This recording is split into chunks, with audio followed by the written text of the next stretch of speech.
Hello my anime lovers, what's up and welcome back to my channel. तो आज हम start करने वाले हैं इस साल की biggest awaited anime jujutsu Kaisen season 3 यानी कि जुजुत्सु काइसन के कलिंग गेम आर्क को। इस सीजन में हम देखने वाले हैं यूजी इतादोरी का गिल्ड, मेगुमी के डार्क डिसीजंस और एक नया फेज जहां हर फाइट सिर्फ जीतने के लिए नहीं, सरवाइव करने के लिए लड़ी जाने वाली है। तो बिना और वक्त जाया किए चलते हैं इसके एपिसोड 1 की तरफ।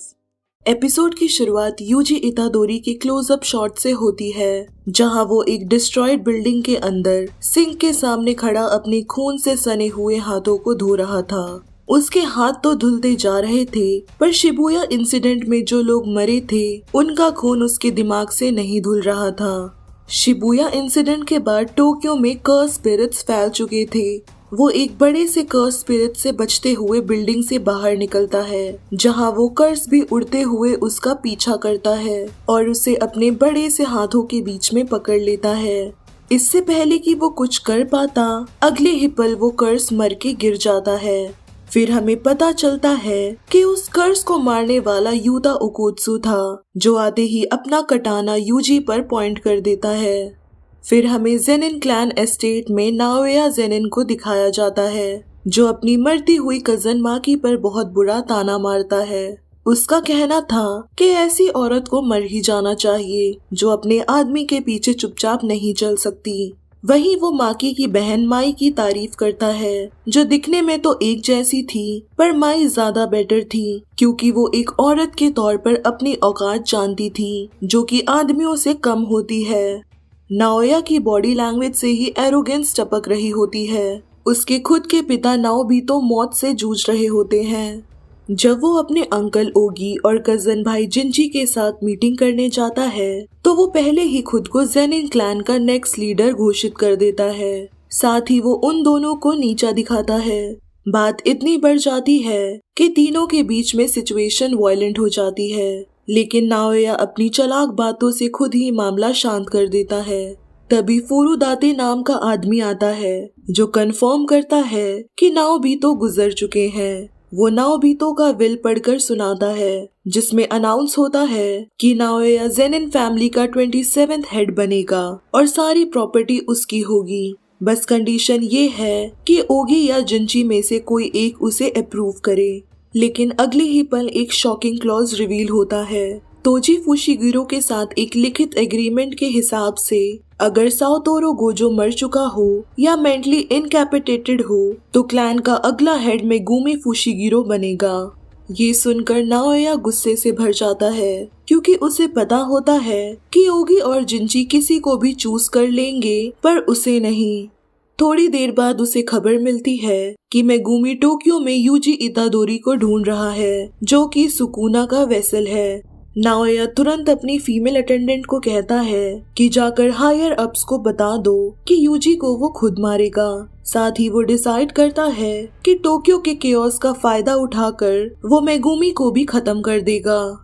फिर हमें प्रेजेंट टाइम का सीन दिखाया जाता है। यूजी एक बड़ी स्टेयरकेस पर अकेला उदास बैठा होता है, जब चोसो वहां आता है और उसकी इंजरीज के बारे में पूछता है।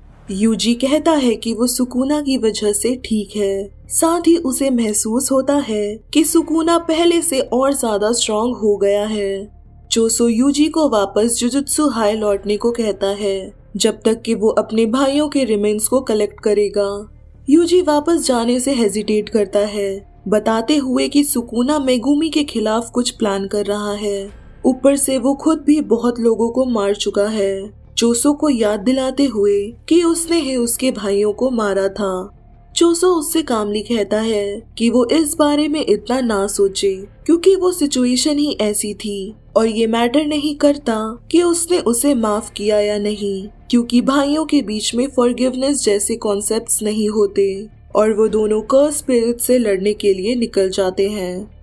ब्रिज पर अकेला खड़ा यूजी बार बार ताली बजाता है, ताकि वो कर्स स्पिरिट्स को अट्रैक्ट कर सके। फिर सारे कर्स को अपने पीछे लेकर वो अंडरपास में आता है, जहां चोसो एक ही पियर्सिंग ब्लड से ज्यादातर कर्सेस को खत्म कर देता है। उनमें से एक ही कर्स बचता है, जो पीछे से चोसो पर हमला करने वाला होता है, पर यूजी तुरंत आकर उसे खत्म कर देता है। चोसो यूजी की पावर, फिटनेस और कर्स्ड एनर्जी कंट्रोल को देखकर इम्प्रेस हो जाता है और उसे डीमन गॉड कहता है जो बिना ठीक से रिकवर हुए ऐसे लड़ रहा है। साथ ही कहता है कि यूजी के डैड के फोरहेड पर जरूर स्टिचेस थे। तभी नाओया ऊपर से अपीयर होता है और कहता है कि वो मेगुमी से पहले ही वहां आ गया। नाओया पूछता है कि क्या वो दोनों भागने की कोशिश नहीं करेंगे, जिसे सुनकर दोनों ही कंफ्यूज हो जाते हैं।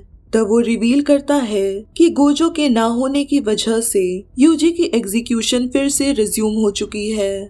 नाओया कहता है कि उसे फर्क नहीं पड़ता यूजी जिंदा रहे या मरे, क्योंकि उसका मेन टारगेट मेगुमी है, लेकिन वो यूजी को फ्रीली घूमने नहीं दे सकता, इसीलिए पहले वो उसकी टांगे तोड़ देगा। ये कहते ही नाओया लाइटनिंग स्पीड से नीचे जंप करता है और यूजी पर अटैक कर देता है।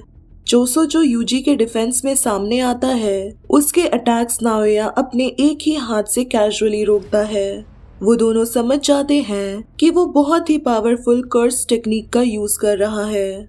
तभी अचानक उन सबको एक ओवरवेलमिंग प्रेजेंस महसूस होती है। यूजी पहले सोचता है कि शायद वो गोजो है, लेकिन फिर कहता है कि ये उससे भी ज्यादा क्रीपी फीलिंग है। ऊपर देखने पर उन्हें यूता नजर आता है जो पूछता है कि उनमें से यूजी इतादोरी कौन है। फिर वो जंप करके नीचे आते हुए वॉल का हिस्सा तोड़ देता है। उसकी ये पावर यूजी और चोसो को हैरान कर देती है। नाओया तुरंत हाथ उठाकर बोलता है कि वो उसकी साइड पर है और पूछता है कि क्या वो यूता ओकुत्सु है। यूजी को याद आता है कि मेगुमी ने सेकेंड ईयर स्टूडेंट ओकुत्सु का पहले भी मेंशन किया हुआ है, जो गोजो की तरह एक स्पेशल ग्रेड सॉसर है। अपना इंट्रोडक्शन देते हुए नाओया खुद को माकी का कजन बताता है और कहता है कि वो भी यूजी को मारना चाहता है।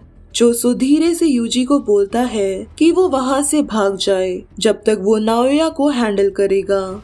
यूजी पूछता है कि क्या वो अकेला उससे लड़ पाएगा। तब चोसो अपनी ब्लड मैनिपुलेशन रेडी करते हुए कहता है कि यूजी को सिर्फ ओकुत्सु से दूर भागना है, क्योंकि अगर उसने गोजो जैसे किसी से फाइट किया तो वो मर जाएगा। वो उसे यहाँ से निकलकर कल वाली जगह पर मिलने को कहता है।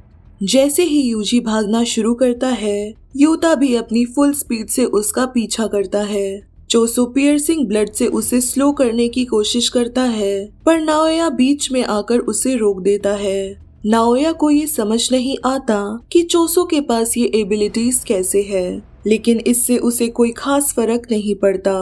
वो कहता है कि अब उसके मरने का टाइम आ गया है, जिस पर चोसो सीरियस होकर कहता है कि क्या उसे लगता है वो जिंदा बचकर जाएगा जब उसने उसके छोटे भाई को चोट पहुंचाने की कोशिश की हो।